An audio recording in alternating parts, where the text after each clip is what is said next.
Olá, meus queridos estudiosos de história, salve, salve, tudo bem com vocês? Meus queridos historiadores, colegas professores de história, meus estudantes queridos, eu sou o professor Gilson de História, eu também sou rapper do grupo Geração Rap, também sou rapper da dupla Ed e Big Flea, nós temos um EP que se chama Geração Rap, sou MC, sou rapper também no projeto SP Hip Hop All Stars.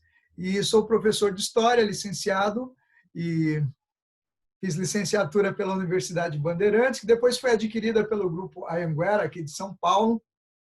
Eu trabalho para a Secretaria da Educação do Estado de São Paulo, tanto na rede estadual quanto na rede particular. Então, educação e cultura unidos aqui, para a gente estar se aprimorando, né, e fazendo coisas importantes e legais. Hoje eu vim convidar você para estudar sobre a Revolução Americana, a independência dos Estados Unidos. Para isso, eu uso um material de apoio do Sistema de Educação FTD, meu colégio utiliza, né? Então, nós falaremos sobre a Revolução Americana, evidentemente que usamos como suporte a nossa formação, as nossas pesquisas, o nosso estudo, a nossa formação é uma formação contínua, nós precisamos continuar estudando, não é isso mesmo?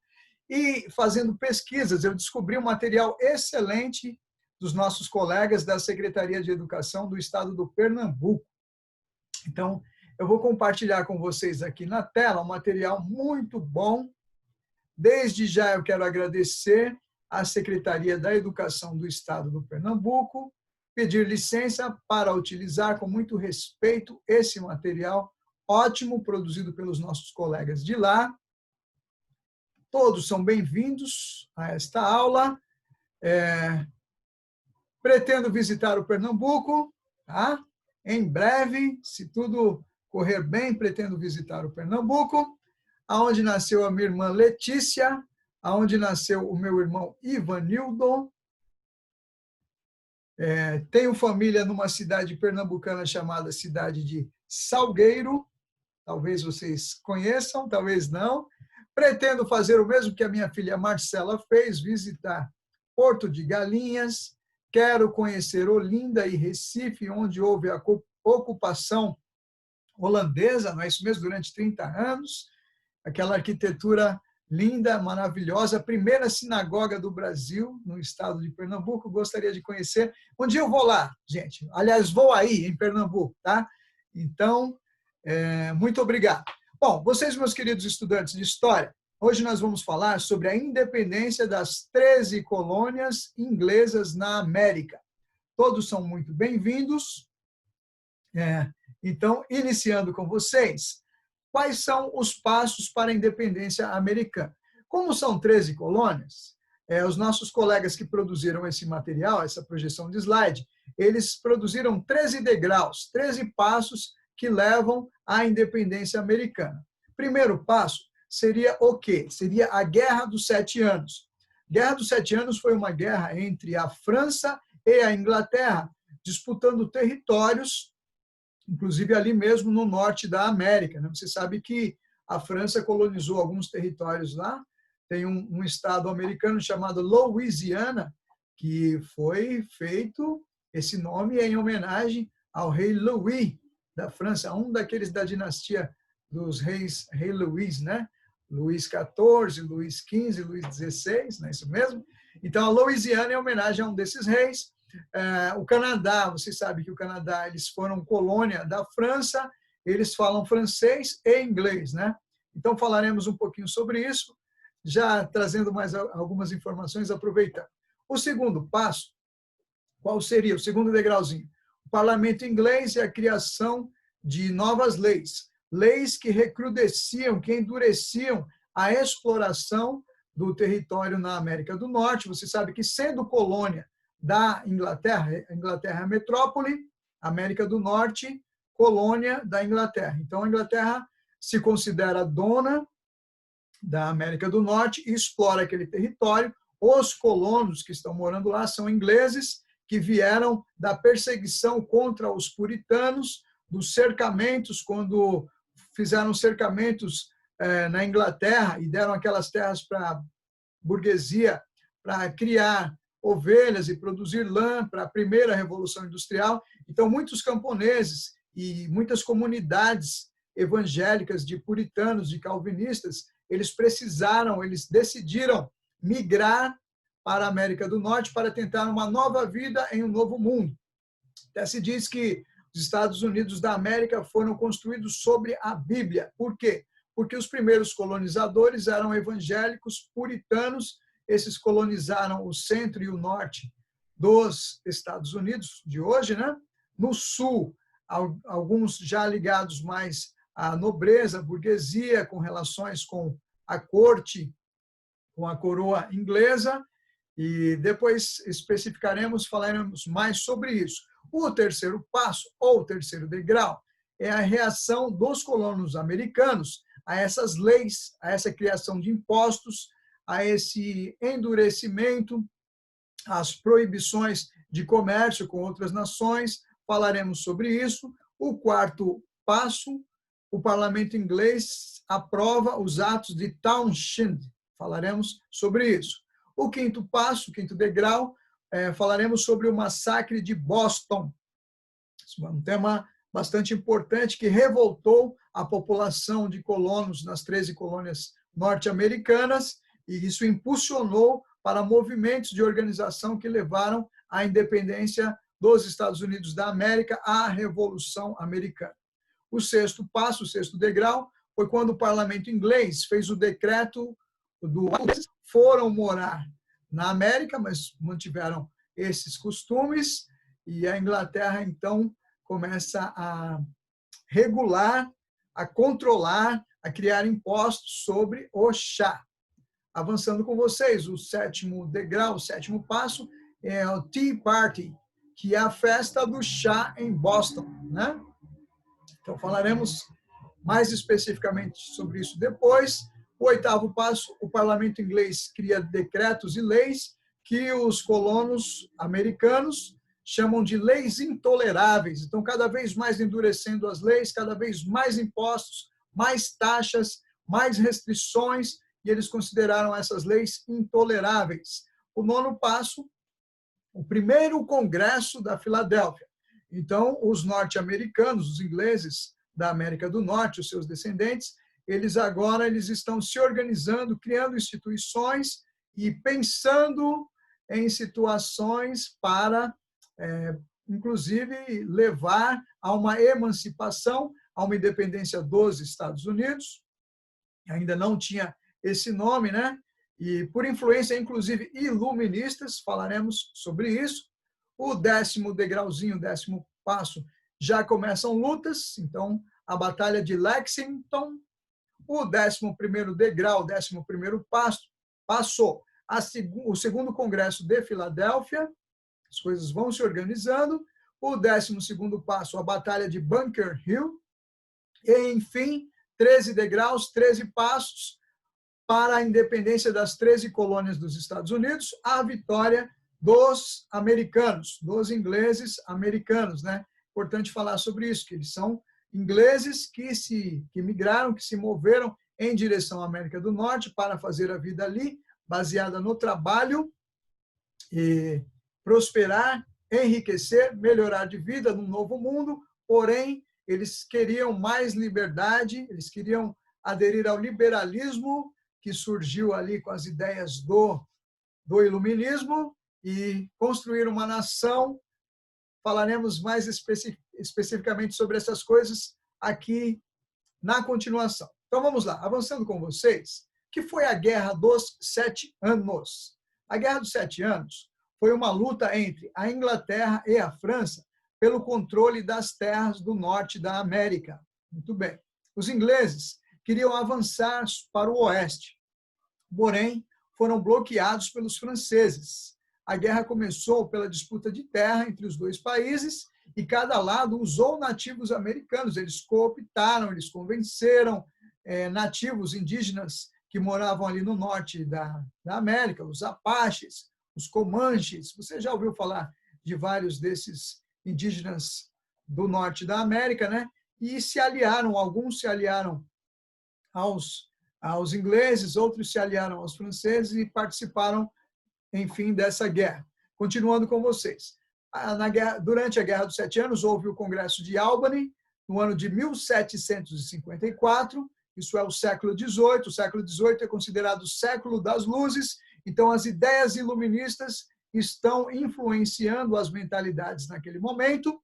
No início da guerra, os colonos ingleses enviaram delegados para reunião em Albany, New York. Então, tudo ali na América do Norte, ou muito ali da América do Norte, ele é um retrato, uma reconstrução do que houve, do que havia na Inglaterra. Então, os ingleses que foram para a América do Norte, eles queriam fundar ali a Nova Inglaterra, New England. Então, havia a cidade de York, na Inglaterra, nos Estados Unidos, na América do Norte, New York. Havia a cidade de Jersey, na Inglaterra, ali na América do Norte, New Jersey, e assim por diante. Então, é daí que vem toda essa nomenclatura. Os índios Iroquees também estavam presentes, e aqui um grande líder do início da história dos Estados Unidos, Benjamin Franklin, propôs um plano para unir as colônias inglesas. Qual é esse plano? O Plano de Unificação, 1754. Como seria esse plano? Cada colônia, das 13, elegeria um representante para uma Assembleia Americana, presidida por um governador da Inglaterra. Muito bem. O plano, porém, não foi aprovado pelo parlamento inglês. Eles temiam que a nova Assembleia, formada ali na América do Norte, se tornasse muito forte para que o parlamento inglês conseguisse controlar, né? Eles não queriam que os colonos se organizassem dessa forma e, por outro lado, de fato, as 13 colônias estão se organizando e criando instituições e se fortalecendo para ter autonomia. Isso vai levar à independência. O plano de unificação criou uma política de cartazes aliás, foi criada uma política de cartazes para apoiar o plano. Então, pessoas estavam engajadas e militando em favor disso. Você vê aqui uma imagem daquele momento, que é uma serpente toda dividida. E aí eles tinham um lema assim, join or die, ou seja, unir ou morrer. Qual que é a ideia? Uma serpente toda cortada não serve para nada, mas se unir, ela estará forte. Então, eles fazem uma referência às 13 colônias, unidas, mais fortes. Consequência da Guerra dos Sete Anos. A Inglaterra venceu a guerra. Eu queria falar para você uma coisa importante aqui, que uma guerra ela é sempre muito cara. Então, a guerra ela é muito dispendiosa, ela tem altos custos, tanto para quem ataca, quanto para quem é atacado. Então, você vai usar muitos suprimentos, muitos armamentos, muitos recursos humanos. A guerra ela é cara tanto para quem ataca e para quem é atacado, inclusive porque quem é atacado tem destruições. Aliás, isso acontece dos dois lados. Porém, quem vence uma guerra, normalmente, gastou muito para vencer. Por isso que eles tentam tirar o despojo, expoliar o vencido para recuperar aquilo que foi gasto, inclusive retirar e aumentar as suas riquezas. Então, nesse caso, a Inglaterra venceu a guerra contra a França passou a ter uma crise econômica e aumentar a crise econômica. Essa crise econômica, inclusive, vai influenciar na Revolução Francesa. Mas, nesse momento, vamos falar sobre a independência dos Estados Unidos da América, das 13 colônias. A Inglaterra venceu. A França perdeu as colônias na América. A guerra foi muito dispendiosa, tanto para um quanto para outro. Nesse caso, estamos falando sobre Inglaterra. E o parlamento inglês quis que os colonos americanos pagassem a conta.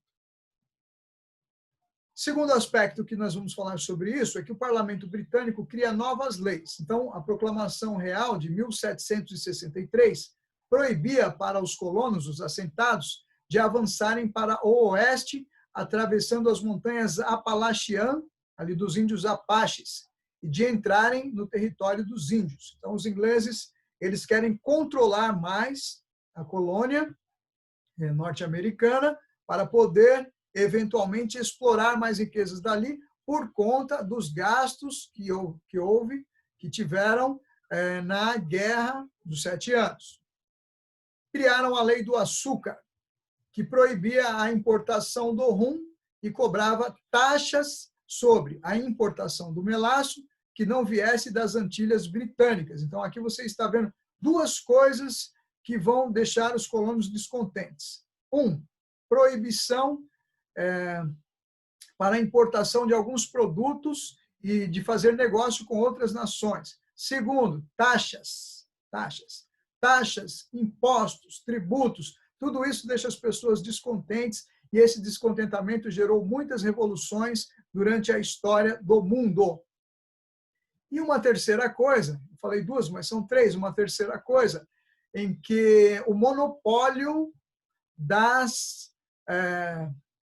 Antilhas Britânicas sobre o açúcar, sobre o melaço que é vendido para a América do Norte. A América do Norte, na verdade, ela fica limitada a negociar com a metrópole. A metrópole Inglaterra negocia com a América do Norte e os colonos das 13 colônias não podem negociar com o restante da Europa, da América, né? Essa restrição causa descontentamento. Bom, terceira coisa, a lei do selo. A lei do selo é uma lei que cobrava uma taxa sobre os diferentes documentos comerciais das colônias, das 13 colônias. Notas, contratos, testamentos, jornais, cartas, tudo levava um selo, uma autenticação da Inglaterra, e em tudo isso, nessa burocracia, em tudo isso, como num cartório, os norte-americanos tinham que pagar taxas, tributos. Isso deixa eles muito descontentes. Eu vou encerrar falando sobre a lei dos alojamentos. O que era a lei dos alojamentos? Bem, os ingleses enviavam tropas de soldados das Forças Armadas inglesas para controlar, para fiscalizar, para policiar os colonos da América do Norte. E aí o parlamento inglês criou uma lei em que os próprios colonos eram obrigados a fornecer um local na sua casa, alojamento e alimentação para os soldados, para as tropas inglesas que estavam em território americano, inclusive para fiscalizar, para policiar e, eventualmente, punir os próprios norte-americanos. Então, você imagina que maluquice isso, né? E o descontentamento dos colonos e o desejo de libertação, as ideias iluministas trazendo ideias liberais, liberdades individuais, liberdade econômica, livre consentimento, e essas ideias todas, revolução. Montesquieu tinha criado a ideia dos três poderes, então não se admitia mais monarquias absolutistas. Os americanos, eles querem independência, eles querem uma nova nação, uma nova vida, e isso, todo esse pensamento, todos esses acontecimentos vão gerar, então, a Revolução Americana, a independência das 13 colônias, a formação dos Estados Unidos da América. Hoje eu vou parar por aqui, eu vou gravar um segundo vídeo, porque eu não quero fazer vídeos muito grandes, para não ficar muito cansativo para você que assiste, né? Então, farei um segundo vídeo, todos são bem-vindos, sua presença colabora muito e me deixa muito feliz. Que legal que você veio, espero que eu tenha ajudado um pouquinho, vamos continuar estudando, tudo de bom para você, saúde e paz a todos, até mais, tchau, tchau.